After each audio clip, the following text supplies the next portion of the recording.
मोनसे क्लिप्स देखायनि नोंथांमोना भिडिअखौ जोबजासिम नाय मोनथिबायना तो गासिबो भिडिअखौ जोबजासिम नाय आं मोनसे क्लिप्स देखायगोन नोंथांमोना बे क्लिप्सखौ नुबा खर' गरम जालांगोन आरोना माने फेमास जानो गोसो नामा सोरबाफोर सिख्लाफोरा आरो फेमास जानो गोसो नामा माने नोंखौ बुंदों नों नायबाय थानाय सिख्लाखौ होनदों आङो फेमास जानो गोसो नामा जुदि फेमास जानो गोसो बे भिडिअखौ नायबानो जाबाय तो गासिबो लाइक शेयार कमेन्ट खालामबानो जाबाय तो दिनैनि भिडिअआ धामाका जागोन मोनथिबायना तो बिदिब्ला बे क्लिप्सखौ नायदो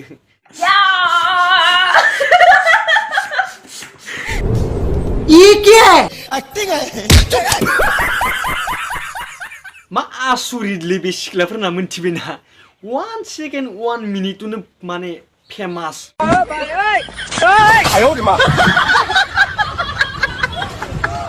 कैसे कैसे लोग रहते हैं यार यहाँ पर बिनोमोन आरोना भिडिअआ माने सिख्लाफोरनि फेमास जानायनि फायदाया बिनो आरोना